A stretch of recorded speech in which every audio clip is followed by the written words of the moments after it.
Friends, welcome back to my YouTube channel. I am Deepa Singh. I hope you are very well. So आज मैं इस video में आप लोगों के साथ DEd special education course IDD के पेपर सेकंड की यूनिट 1 मैं इसमें डिस्कस करूंगी। पेपर सेकंड है आपका characteristic of children with developmental disabilities.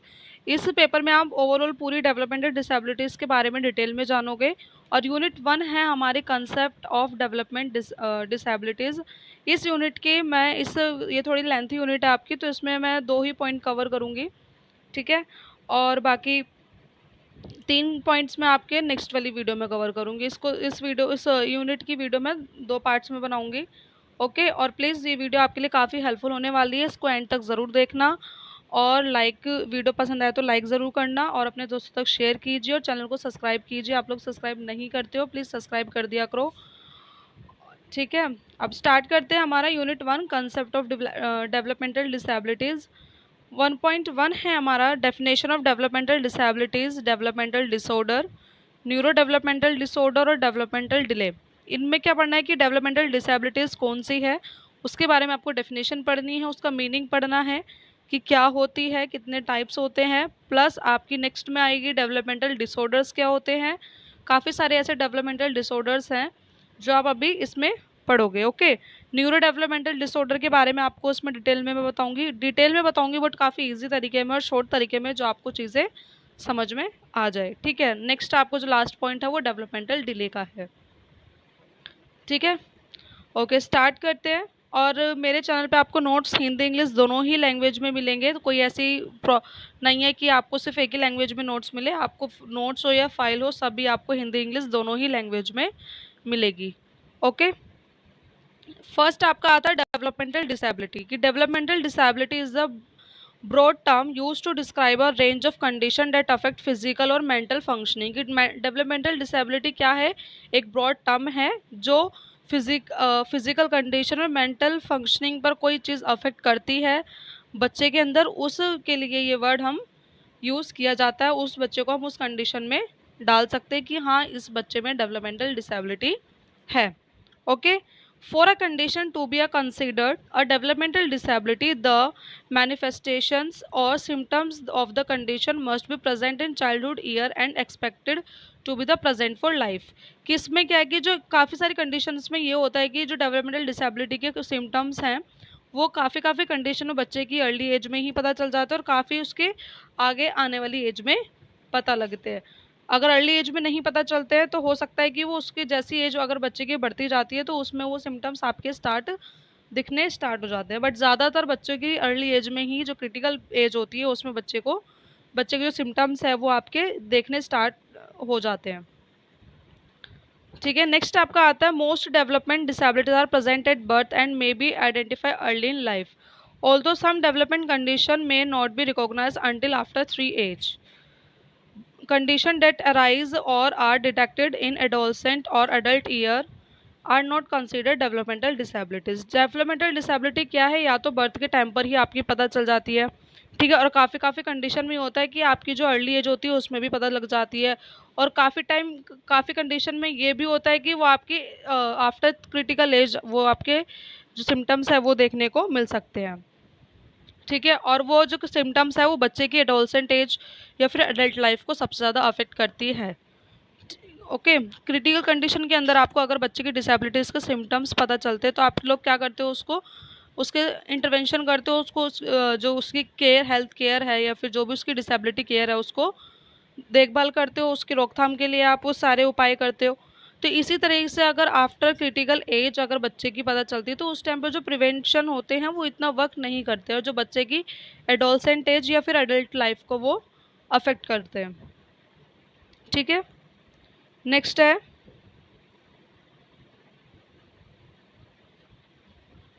Common developmental disabilities. की ऐसी कौन कौन सी कॉमन डेवलपमेंटल डिसेबिलिटीज़ है जो मोस्ट ऑफ द बच्चों के अंदर वो डिसेबिलिटी पाई जाती है। तो 5-6 तरीके की आपकी कॉमन डिसेबिलिटीज़ है जो हर एक बच्चे में मोस्टली आज के टाइम में देखने को मिल रही है और सबसे ज़्यादा इसकी रेंज क्या है वो बढ़ रही है। जैसे कि a variety of condition are classified as developmental disability, among the most common are intellectual disability, autism spectrum disorder, Down syndrome और सेरेब्रल पाल्सी। ये क्या होती है आपकी 4 कॉमन डिसेबिलिटी है कि जो प्रेजेंट टाइम में बच्चों में सबसे ज़्यादा देखने को मिलती है। एक intellectual disability, ASD, down syndrome और सेरेब्रल पाल्सी। इन सारी 4 डिसेबिलिटीज़ के बच्चे आपको हर जगह मिलेंगे और सबसे ज़्यादा मिलेंगे। ठीक है, एएसडी के तो बहुत ज़्यादा बच्चे मिलते हैं आपको। आप काफ़ी सारे स्कूल्स में भी जाओगे अगर स्पेशल्स में, मोस्ट ऑफ द स्कूल में ज़्यादातर बच्चे एएसडी के ही होते हैं। ठीक है, नेक्स्ट आपका जो पॉइंट आता है developmental disorder. Developmental disorders in children refers to range of condition that can affect their physical, communication, social, emotional, cognitive development. Developmental disorders कौन से हैं कि जो बच्चे की फिजिकल, कम्युनिकेशन डेवलपमेंट को, सोशल डेवलपमेंट को, इमोशनल और कॉग्निटिव डेवलपमेंट को सबसे ज़्यादा अफेक्ट करते हैं। Some of them may have their own individual changes are for the child and family to come to terms with, often requiring intervention and specialized care। कि जो उनके काफ़ी अपने एक इंडिविजुअल चैलेंजेस भी वो फेस करते हैं, चाहे वो फैमिली के अंदर हो वो बच्चा या फिर वो इन्वायरमेंट में हो, वो काफ़ी ऐसे इंडिविजुअल चैलेंजेस है जो फेस करता है और उन चैलेंजेस को फुलफ़िल करने के लिए वो उसको इंटरवेंशन की ज़रूरत पड़ती है और एक स्पेशलिस्ट की ज़रूरत पड़ती है कि उनको कोई ऐसा स्पेशल टीचर, एजुकेटर या फिर स्पेशलिस्ट चाहिए होता है कि जो उस बच्चे की देखभाल कर सके, इंटरवेंशन कर सके उसका। ठीक है, तो अब डेवलपमेंटल डिसऑर्डर क्या है, किस चीज़ पर सबसे ज़्यादा अफेक्ट करती है? फिजिकल, कम्युनिकेशन, सोशल, इमोशनल और कॉग्निटिव डेवलपमेंट पे। ठीक है, और डेवलपमेंटल डिसेबिलिटी किस पे ज़्यादा अफेक्ट करती है? फिजिकल और मेंटल फंक्शनिंग पर। डिसऑर्डर किस पे करते हैं? फिजिकल, कम्युनिकेशन, सोशल और इमोशनल, कॉग्निटिव डेवलपमेंट पर अफेक्ट करते हैं ज़्यादातर। ओके, नेक्स्ट है टाइप ऑफ डेवलपमेंटल डिसऑर्डर। कि डेवलपमेंटल डिसऑर्डर के टू टाइप्स होते हैं। जैसे चाइल्डहुड डेवलपमेंट डिसऑर्डर में be classified under 2 categories. First है डायग्नोज्ड एट बर्थ, कि आप बर्थ के टाइम पर इसका डायग्नोज कर सकते हैं, या फिर diagnose typically between ages of 3 to 5 years, कि या तो आप उसकी 3 से लेके 5 साल तक के बीच में उसका डायग्नोज आप कर सकते हो। ठीक है, उसके जो सिम्टम्स है आप उसका निदान कर सकते हो, उसको पहचान सकते हो। ठीक है, और जो ये टाइम क्या होता है, ये इनका एक डायग्नोस्ट का एक टाइम होता है कि आप इस एज में इसको आप डायग्नोस्ट आप कर सकते हो, जो मोस्ट ऑफ द टाइम आपको ज़्यादा जल्दी पता चल जाता है और आप उसके साथ इंटरवेंशन कर सकते हो उसकी डिसेबिलिटी का। ठीक है, नेक्स्ट आपका आता है neuro developmental disorder. Neuro developmental disorder are a group of diverse condition adversely affecting brain growth and functioning. कि न्यूरो डेवलपमेंटल डिसऑर्डर क्या है, ये बेसिकली आपकी एक ब्रेन डिसेबिलिटी है जो बच्चे की ब्रेन ग्रोथ को अफेक्ट करती है और उसके जो फंक्शंस होते हैं, बच्चे का ब्रेन सही से फंक्शंस जो होते हैं वो वर्क नहीं कर पाते, ब्रेन के फंक्शन, वो उन सब चीज़ों पे सबसे ज़्यादा अफेक्ट करती है। कौन से? Neuro developmental disorder. ठीक है, this can causes difficulties with learning, behaviour, memory, self control, speech और अदर एस्पेक्ट्स ऑफ हेल्थ। कि कौन कौन से ऐसे कॉजेज है, इसके कारण क्या है जिन पर सबसे ज़्यादा बच्चा जिन प्लेस पे वो डिफ़िकल्टीज़ को फेस करता है? एक लर्निंग के टाइम पर, एक बिहेवियर के टाइम पर, मेमोरी, सेल्फ कंट्रोल, स्पीच और अदर ओवरऑल हेल्थ, जो भी ओवरऑल हेल्थ है उस पर भी वो अफेक्ट करता है। ठीक है, बच्चे को अगर कोई किसी प्रकार की डिसेबिलिटी है तो वो चीज़ ऑब्वियस है कि वो पूरी उसकी ओवरऑल हेल्थ को ही अफेक्ट करती है। बच्चा सही से लर्निंग नहीं कर पाता है, उसकी लर्निंग स्लो हो जाती है, उसका बिहेवियर सही नहीं होता है। ठीक है, मेमोरी स्लो हो जाती है, उसका जो सेल्फ कंट्रोल होता है अपने ऊपर वो नहीं हो पाता है। स्पीच स्पीच को अफेक्ट करता है कि बच्चा अच्छे से बातचीत नहीं कर पाता है। ठीक है, शब्दों का अच्छे से बोल नहीं पाता है। नेक्स्ट है आपका the symptoms of most neuro developmental disorder often show up during early adulthood and may persist into young adulthood. कि मोस्ट ऑफ द टाइम क्या होता है कि जो न्यूरो डेवलपमेंटल के डिसऑर्डर के सिम्टम्स होते हैं वो बच्चे की अर्ली चाइल्डहुड एज में ही पता लग जाते हैं, और काफ़ी टाइम ये होता है कि वो जो उसके या तो वो अर्ली चाइल्डहुड में पता लग जाती है या उसकी वो यंग एडल्टहुड एज में वो पता लग जाता है। ठीक है, or may go noticed or undiagnosed for years, while in some instance a child diagnosed with a neurodevelopmental disorder may outgrow their symptoms. In most cases they do not, and their condition affect them into adulthood। अगर बच्चे की early as में symptoms पता चलते हैं या फिर young adulthood, early as में अगर बच्चे के सिम्टम्स पता लग गए तो आप उस चीज़ की, उसके लिए आप उसकी केयर कर सकते हो, उसका इंटरवेंशन कर सकते हो। अगर यंग अडल्टहुड एज के बाद आपको अगर सिम्टम्स पता चल रहे हैं तो मोस्ट ऑफ द टाइम क्या होता है कि वो सिम्टम्स या तो बढ़ जाते हैं जिनका निदान आप प्रॉपर तरीके से नहीं कर सकते हो, ठीक है, उसका इंटरवेंशन इतना प्रॉपर तरीके से नहीं करते हो, जो वो उसकी ओल्ड एज में आकर वो उसको अफेक्ट करता है। काफ़ी टाइम में ये भी, काफ़ी कंडीशन में ये भी होता है कि बच्चे के जो सिम्टम्स है वो बढ़ते नहीं हैं, बट हाँ वो उसकी ओल्ड एज में आके वो उसको काफ़ी ज़्यादा उसके जो डेवलपमेंट पर, उसके पूरे बॉडी पोस्चर पर काफ़ी अफेक्ट करते हैं, ठीक है। काफ़ी कंडीशंस में ये भी है कि बच्चे के जो सिम्टम्स है वो बढ़ भी जाते हैं, और काफ़ी उसमें ये होता है कि नहीं भी बढ़ते हैं।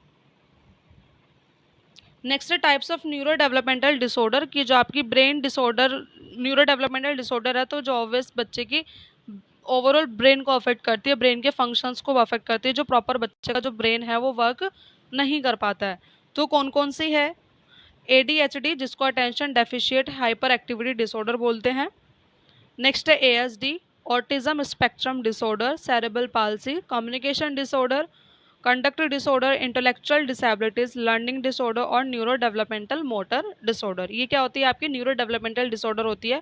ये ऑल डिसेबिलिटीज जो हैं ये बच्चे के ब्रेन को अफेक्ट करती है, कि ब्रेन, जो बच्चे के ब्रेन के फंक्शंस होते हैं वो प्रॉपर तरीके से वर्क नहीं कर पाते हैं। कहीं ना कहीं बच्चा ब्रेन के किसी ना किसी फंक्शन में वो वर्क नहीं करता है और काफ़ी पीछे हो जाता है, देरी से किसी चीज़ को सीखना, या फिर अपनी उसकी मेमोरी स्लो हो जाती है, लर्निंग स्लो हो जाती है, बच्चे का अपने माइंड पर सेल्फ कंट्रोल नहीं होता इस टाइप के, या फिर बिहेवियर पर कंट्रोल नहीं होता, जैसा अभी आपने पढ़ा है। तो ये सब क्या होती है? किसी चीज़ को रिपीटेशंस करना, कि अपने बिहेवियर को वो रिपीटेटिवली करना, उसको ऐसा कुछ हो जाता है इन सब डिसेबिलिटीज़ में। नेक्स्ट है आपका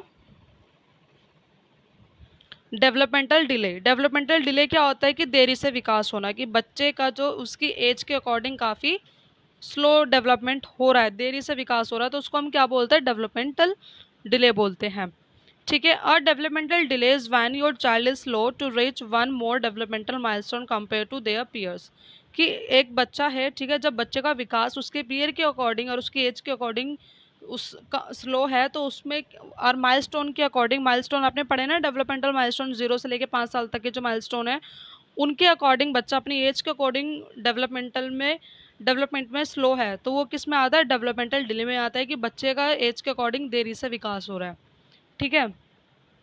developmental milestone including skills such as, कि डेवलपमेंटल माइलस्टोन में ऐसी काफ़ी स्टार्टिंग की स्किल्स है जो उसमें इंक्लूड की जाती है, जिससे आप बच्चे का पता लगा पाते हो कि हाँ बच्चे का विकास सही हो रहा है उसके एज के अकॉर्डिंग, जैसे smiling for the first time, rolling over, pulling up to stand, waving bye bye, take a first step and speak first word such as दादा। ये क्या होता है? ये डेवलपमेंटल स्टार्टिंग के माइलस्टोन होते हैं जिनसे आप बच्चे का पता लगा पाते हो कि हाँ बच्चे का जो विकास है वो सही चल रहा है, ठीक है, उसके अर्ली एज में जो क्रिटिकल एज होती है। नेक्स्ट है आपका children rich milestone in playing, learning, speaking, behaving and moving, कि जो चिल्ड्रन के जो माइलस्टोन है किस तरीके से बने होते हैं, कि बच्चे की उसमें खेलने की, खेल किस तरह से बच्चा खेलना सीखता है, किस तरह से वो खेलता है, ये सब चीज़ लर्निंग का, स्पीकिंग का, बिहेविंग का और मूविंग का। They develop and rich this milestone at different rate, कि हर एक जो माइलस्टोन के जो हर एक बच्चे में अलग अलग तरीके के रेट होते हैं, किसी का कोई सेम नहीं होता। बस आप ये चीज़ चेक करो कि बच्चे का एज के अकॉर्डिंग डेवलपमेंट सही हो रहा है या नहीं हो रहा, जो उसकी एज है उस एज के अकॉर्डिंग वो उस तरह का वर्क कर रहा है, उस तरह की एक्टिविटियों में इंक्लूड हो रहा है, तो उसका मतलब है कि बच्चा का डेवलपमेंट सही है। अगर अपनी एज के अकॉर्डिंग काफ़ी पीछे है तो इसका मतलब क्या है? वो डेवलपमेंट डिले की कंडीशन में आ जाता है, ठीक है। बट हाँ हर एक बच्चे का कोई सेम रेट नहीं होता है, इतना हमेशा याद रखना। There is no strict time table, इधर कोई एक स्ट्रिक्ट टाइम टेबल नहीं है कि इस एज में इतना ही विकास होगा और ऐसे ही होगा। विकास होता है बट ये कोई हाँ टाइम टेबल नहीं है कि इस एज में आपका यही यही विकास होता है। किसी किसी का होता है कि जो डेवलपमेंट है वो फास्ट हो जाता है, किसी का होता है कि स्लो हो जाता है, ठीक है। If so if your child is a little behind that doesn't mean they have a developmental delay, कि इसका मतलब ये नहीं है अगर आपका चाइल्ड थोड़ा ही पीछे है अपनी एज के अकॉर्डिंग, तो इसका मतलब ये नहीं है कि वो डेवलपमेंटल डिले की कंडीशन में, हो सकता है कि वो, अगर उसकी एज है, अगर 5 साल का बच्चा और वो एक्टिविटी 2-3 साल के बच्चे की तरह कर रहा है वो बिहेवियर, इस वो आप बोल सकते हो कि हाँ, वो डेवलपमेंटल कंडीशन की एज में। अगर वो कुछ-कुछ एक्टिविटीज़ नहीं कर रहा है और कुछ कर रहा है, तो इसका मतलब ये है नहीं, आप बोल सकते हैं कि हाँ, वो डेवलपमेंटल डिले की कंडीशन में है।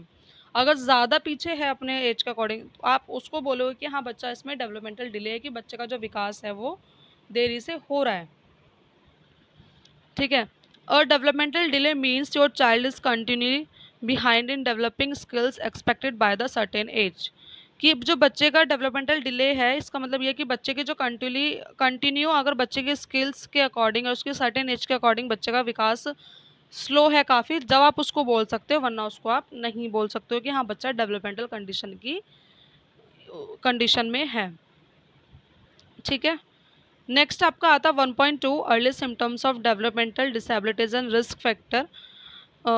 आपने ये जो यहाँ पर आपकी 1.1 एंड होती है, आई होप आपको काफ़ी अच्छे से समझ में आई होगी, काफ़ी इजी थी और काफ़ी जल्द और एक इजी वे में मैंने आपको समझाया है। आप 2 से 3-4 बार अगर आप खुद भी इस चीज़ को रीड करोगे, आपको चीज़ें समझ में आ जाएगी। कोई ऐसा हार्ड कोई नोट्स नहीं है कि काफ़ी हार्ड लैंग्वेज है, बिल्कुल आपकी सिंपल लैंग्वेज है। कोई आपकी कोई कॉम्प्लेक्स वर्ड नहीं है, कॉम्प्लेक्स लैंग्वेज नहीं है, बिल्कुल जितने भी आपको नोट्स मिलेंगे वो सारी सिंपल लैंग्वेज में मिलेंगी, जो आपको ईजी वे में समझ में आ जाए, जिनको आप पढ़कर समझकर अपनी भी लैंग्वेज में आप इसको लिख सको। ठीक है। और वीडियो पसंद आए तो लास्ट में एक लाइक ज़रूर करना, सब्सक्राइब करना ना भूले, सब्सक्राइब कर दिया करो आप लोग। ओके, नेक्स्ट है आपकी early symptoms of developmental disabilities and risk factor की। जो अर्ली सिम्टम्स की बच्चे की अर्ली एज में कौन कौन से ऐसे सिम्टम्स है जो दिखते हैं डेवलपमेंटल डिसेबिलिटीज़ में, और उनके क्या क्या ऐसे रिस्क फैक्टर हैं, वो आप इसमें जानोगे। ठीक है।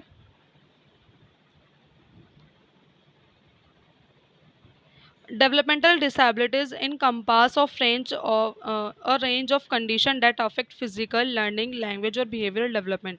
कि जो डेवलपमेंटल डिसेबिलिटीज़ है वो इस तरह की कंडीशन या इस तरह की बच्चों पे अफेक्ट करती है, चाहे वो फिजिकली हो, लर्निंग हो, लैंग्वेज हो, या बच्चे का बिहेवियर डेवलपमेंट हो। इन सब चीज़ों को जो डेवलपमेंटल डिसेबिलिटीज़ है वो ज़्यादातर अफेक्ट करती है। Early detection is a crucial for providing timely intervention. की जो अर्ली डिटेक्शन मतलब अर्ली आइडेंटिफिकेशन एक क्रूशियल रोल प्ले करती है बच्चे के अर्ली इंटरवेंशन करने के लिए, कि काफ़ी इंपॉर्टेंट होता है कि बच्चे की आप अर्ली डिटेक्शन कर लो और उसके बाद आप उसका इंटरवेंशन टाइम अकॉर्डिंग सही से कर पाओ। ठीक है। Here are some common early symptoms and risk factor associated with developmental disabilities. किधर ऐसे काफ़ी ऐसे कॉमन अर्ली सिम्टम्स है और ऐसे रिस्क फैक्टर्स हैं जो आप अभी पढ़ोगे।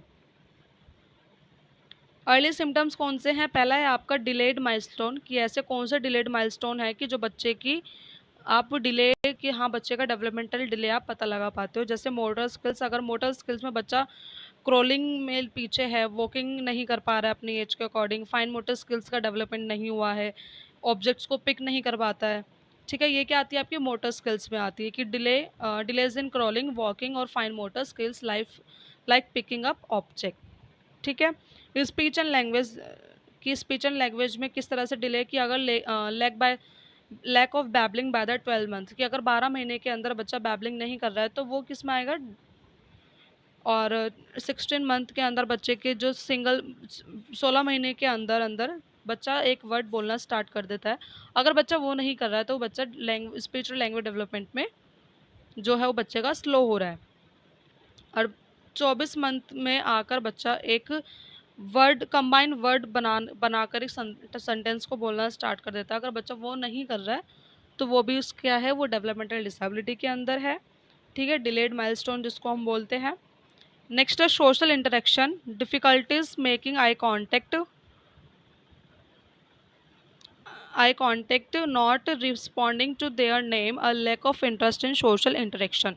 कि बच्चा अपने एनवायरनमेंट में रहकर या अपने दूसरों के साथ अब सोशली इंटरेक्ट नहीं कर पा रहा है, आई कांटेक्ट नहीं कर पा रहा है, अपने नाम को सुनकर रिस्पॉन्स नहीं कर रहा है और उसका किसी चीज़ में इंटरेस्ट नहीं है, तो वो क्या है, बच्चे की सोशल इंटरेक्शन में कमी है, जिसमें बच्चा वो डिलेड माइलस्टोन के अंदर आता है। कोग्निटिव स्किल्स में क्या होता है कि डिफ़िकल्टी फॉलोइंग सिंपल इंस्ट्रक्शंस और अंडरस्टैंडिंग बेसिक कंसेप्ट। कि बच्चा सिंपल इंस्ट्रक्शंस को समझ नहीं पाता, जो बेसिक कंसेप्ट होते हैं उनको भी बच्चा अगर नहीं समझ पा रहा है तो वो किस में आ जाएगा, कॉग्निटिव स्किल्स में आ जाएगी। बच्चे की जो कॉग्निटिव डेवलपमेंट है वो सही से नहीं हो रहा है। ठीक है।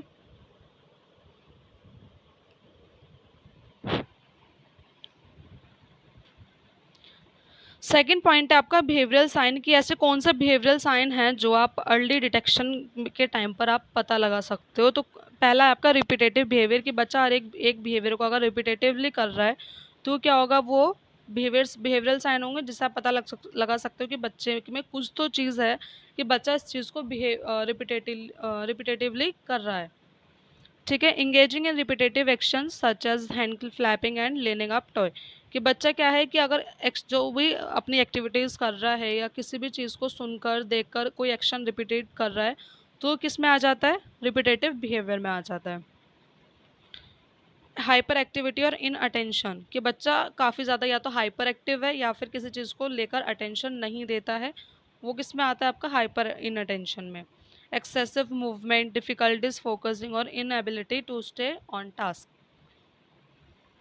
नेक्स्ट है आपका अग्रेसिव और सेल्फ इंजरियस बिहेवियर, कि बच्चा काफ़ी अग्रेसिव है और अपने आप को ही हार्म पहुंचाता है, वो आपका किस में आता है, अग्रेसिव और सेल्फ इंजरियस में आ जाता है। कि unusual aggression towards others and self harming actions, कि बच्चा दूसरों के प्रति काफ़ी ओवर अग्रेशंस दिखाता है। ठीक है। उनसे बातचीत नहीं करता, उन पर चिल्लाता है। आपने देखा ना काफ़ी, मतलब ASD वाले बच्चे देखे ना, उनमें बिहेवियर प्रॉब्लम इस तरह की बहुत होती है। लाइक अगर आप उनके पास थेरेपिस्ट के पास लेकर जाते हो ना, वो इतना चिल्लाते हैं ना कि आप लोगों को संभालना काफ़ी हार्ड हो जाता है। तो उनका वो बिहेवियर क्या होता है, उसके उनके बिहेवियरल साइन होते हैं कि वो दूसरों के प्रति काफ़ी अग्रेसिव हो जाते हैं, कि वो अपना अग्रेशन दिखाते हैं। ठीक है। अगर रोते हैं तो जल्दी से चुप नहीं होते हैं और काफ़ी तेज़ तेज़ रोते हैं, चिल्लाते हैं।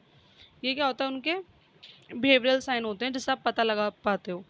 ठीक है। और अपने आप को ही हार्म पहुँचाते हैं। नेक्स्ट आपका सेंसिटिविटीज, ओवर रिएक्शन और under reaction to sensory stimuli like light, sound, texture और टेस्ट, कि बच्चा अपने सेंसेस का अगर यूज़ नहीं कर रहा है, वो क्या आता है आपका सेंसरी सेंसिटिविटीज़ में आ जाता है, कि बच्चा अपने सेंसेस का यूज़ नहीं कर पा रहा है प्रॉपर तरीके से। जैसे लाइट्स को देखकर वो नहीं लगा पा रहा है कि हाँ ये लाइट जल रही है, या लाइट को नहीं देख पा रहा है, तो लाइट्स में क्या होगा, बच्चा अपने आई सेंसेस का यूज़ करेगा। साउंड्स में वो अपने ईयर के सेंसेस को यूज़ करेगा। टेक्सचर्स में वो किस में करेगा, अपने हैंड एक्टिविटीज़ को, हैंड्स का, टचेस का यूज़ करेगा। टेस्ट में वो अपने टंग सेंसेस का यूज़ करेगा। ठीक है। नेक्स्ट है आपका फोर्थ, फीडिंग और स्लिप प्रॉब्लम, कि बच्चे में फीडिंग की सबसे ज़्यादा प्रॉब्लम होती है, स्लिप प्रॉब्लम, कि बच्चा या तो सोता नहीं है या तो फिर काफ़ी लंबे टाइम तक के लिए सो जाता है। ठीक है। Persistent issues with feeding like gazing और रिफ्यूजिंग सर्टेन टेक्सचर और इरेगुलर स्लिप पैटर्न, कि बच्चा काफ़ी फीडिंग प्रॉपर तरीके से नहीं करता है और जो उसका स्लीपिंग पैटर्न है वो इरेगुलर है, कि बच्चा या तो रेगुलर सो जाता है या फिर वो अच्छे से जो स्लीप है वो नहीं लेता है। ठीक है। 5 आपका आता है अनयूजुअल इमोशनल रिस्पॉन्स, कि ऐसे काफ़ी सारे ऐसे अनयूजुअल इमोशनल रिस्पॉन्स देते हैं वो बिना बात के। अगर आप उनको पढ़ना नहीं है ना, अगर उनका मन नहीं है पढ़ने का, तो बिना बात के आपके अनयूजुअल रिस्पॉन्स, वो इमोशनल रिस्पॉन्स आपको देना स्टार्ट कर देंगे। या तो काम नहीं करेंगे, सुनेंगे नहीं। ठीक है। रोना स्टार्ट कर देंगे, इस तरह का। Extreme anxiety, fear, distress, over minute changes routine and environment, कि उनके जो आसपास का एनवायरनमेंट है वो भी बच्चे के डेली रूटीन को वो काफ़ी अफेक्ट पहुंचाता है। अगर बच्चे का आसपास का एनवायरनमेंट सही नहीं है तो वो बच्चे के रूटीन को ऑब्वियस अफेक्ट करेगा, बच्चे के बिहेवियर पर अफेक्ट करेगा, बच्चे के इमोशंस पर अफेक्ट करेगा। ओके। नेक्स्ट अब हमारा आता है रिस्क फैक्टर। ठीक है। अभी आपने क्या पढ़े, अर्ली सिम्टम्स, जो आपके 5 टाइप्स के आपके अर्ली सिम्टम्स थे। अब आपके आते हैं रिस्क फैक्टर। पहला आता है आपका genetic factor. Genetic risk factor क्या हो सकती है, अगर बच्चों को डिसेबिलिटी है तो आगे जाकर उसको कौन कौन से ऐसे रिस्क फैक्टर्स हैं वो जो हो सकते हैं। पहला है फैमिली हिस्ट्री, या family history development disabilities increase the risk. अगर बच्चे को डेवलपमेंटल डिसेबिलिटीज़ है तो वो आगे उसकी फैमिली के लिए उस रिस्क उसका वो बढ़ सकता है। क्योंकि अगर बच्चे के पेरेंट्स को डिसेबिलिटीज़ है, ठीक है, बच्चा अगर बड़ा होगा ठीक है, अभी बच्चों को डिसेबिलिटी है, जैसे जैसे बड़ा होगा उसकी फैमिली बनेगी, उसको अगर डिसेबिलिटीज़ है तो उसके जीन्स के थ्रू वो उसके बच्चे में भी आ सकती है आगे आने वाले फ्यूचर में। तो इस तरह के जो फैक्टर्स हैं वो उसके लिए रिस्क हो जाते हैं और काफ़ी वो बढ़ने के चांसेस रहते हैं।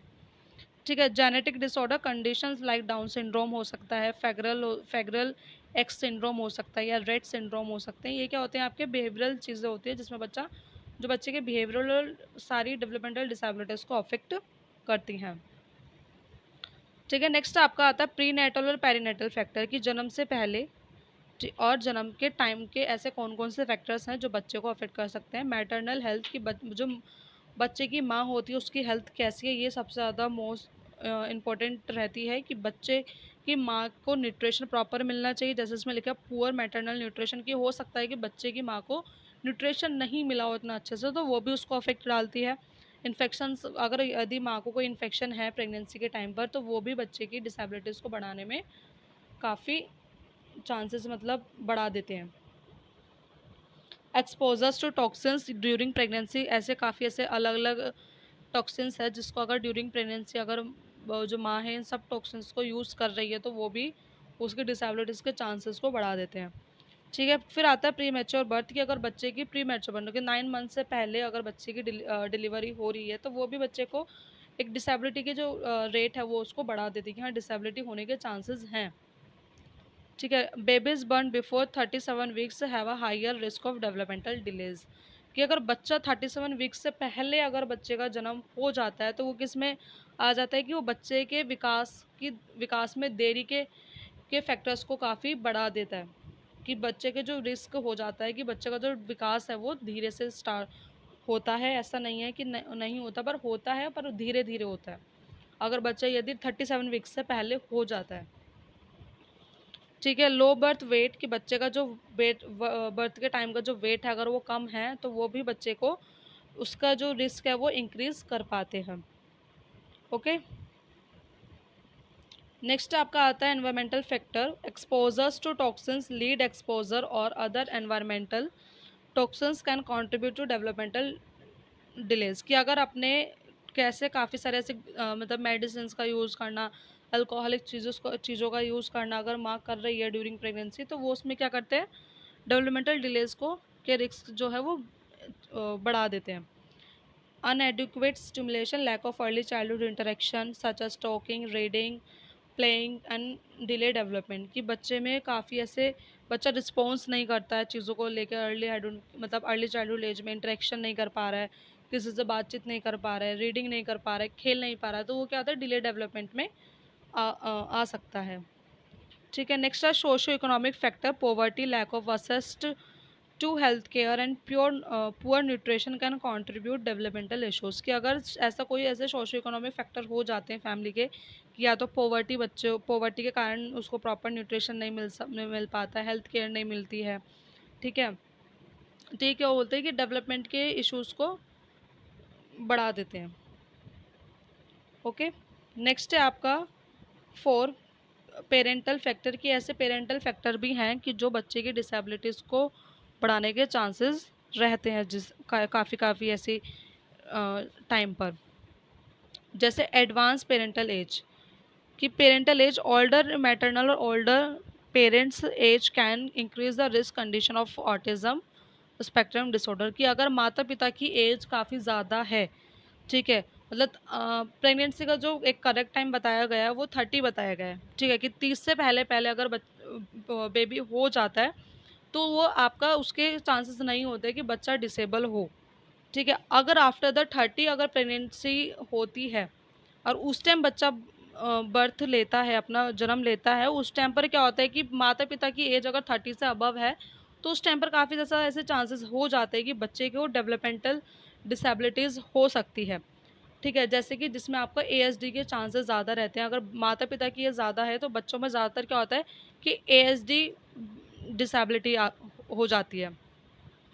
तो इसलिए अगर आप देखा जाए तो 30 से पहले प्रेगनेंसी अगर हो रही है, कंसीव हो रही हैं चीज़ें, तो वो चीज़ सही है कि बच्चे का डेवलपमेंट भी प्रॉपर तरीके से होता है और ना ही कोई डिसेबिलिटी नहीं होती है।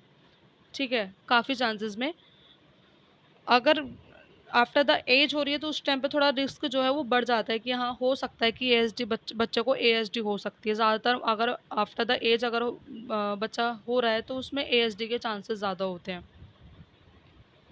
Parental substances use alcohol drugs और तंबाकू use during pregnancy can negatively impact of development, कि अगर प्रेगनेंसी के टाइम पेरेंटल या फिर जो भी कोई माँ फादर अगर इस चीज़ का यूज़ कर रहे हैं कि अल्कोहल ड्रग्स तंबाकू ड्यूरिंग प्रेगनेंसी, अगर जो माता है बच्चे की वो अगर इस चीज़ का यूज़ कर रही है तो वो काफ़ी नेगेटिव इम्पैक्ट डालती है बच्चे के डेवलपमेंट पे। इसलिए बोलते हैं ना प्रेगनेंसी के टाइम पर काफ़ी प्रॉपर एक गुड न्यूट्रिशंस मिलना चाहिए, प्रॉपर फूड मिलना चाहिए जो बच्चे पे और माँ पर दोनों पे अफेक्ट ना डाले, कोई नेगेटिव इम्पैक्ट ना डाले। ठीक है, तो इन सब चीज़ों का चाहे वो अल्कोहल हो, ड्रग्स हो, तंबाकू हो या फिर अदर कोई मेडिसिन्स हो, ये कोई ऐसे मेडिसिन्स बिना डॉक्टर्स के नहीं खानी चाहिए।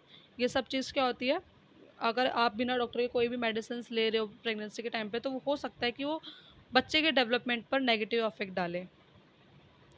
ठीक है, नेक्स्ट आपका अब है 1.3। सो ये थी आपकी 1.2। आई होप आपको काफ़ी इजी तरीके से समझ में आई होगी और काफ़ी इजी थी। ठीक है, और काफ़ी अच्छे से मैंने आपको समझाई है। कोई भी अगर आपको दिक्कत हो आप मुझे बता सकते हो। ठीक है, और बाकी अगर आप खुद से भी 2-3 बार इसको रीड करोगे आपको प्रॉपर तरीके से समझ में आ जाएगा कि इस टॉपिक में पूछा क्या है और क्या इसका मतलब है। ठीक है, इसमें कोई आपको लर्निंग की रट्टाफिकेशन की ज़रूरत नहीं है कि आपको प्रॉपर एक वर्ड टू वर्ड याद करना है। आप इसको खुद से 2-3 बार रीड करोगे, ठीक है, सेल्फ स्टडी आप करोगे ना, आपको खुद से समझ में आ जाएगा और आप अपने एग्ज़ाम टाइम में उसको बनाकर अपने लैंग्वेज में लिख सकते हो। ठीक है, कहानी नहीं बनानी है बट हम एक मीनिंग होना चाहिए जो भी आप बनाते हो। ठीक है, ओके, तो इस वीडियो में 1.1 और 1.2 हमने कंप्लीट करी है। 1.3 1.4 और 5 हम नेक्स्ट वीडियो में पार्ट 2 में मैं कंप्लीट करूँगी। ठीक है, पार्ट 1 में आपकी 1.1 और 1.2 कंप्लीट हो चुकी है। ठीक है, और यदि अगर आपको चीज़ें नहीं समझ में आ रही, कुछ भी डाउट है तो आप मुझसे पूछ सकते हो कमेंट बॉक्स में कमेंट करके। ठीक है, और बाकी अगर आपको वीडियो पसंद आए तो लाइक ज़रूर कीजिएगा और ज़्यादा से ज़्यादा शेयर कीजिए अपने दोस्तों तक ताकि उनके भी हेल्प हो सके, और सब्सक्राइब करना ना भूलें, सब्सक्राइब ज़रूर कर दें। Okay, bye.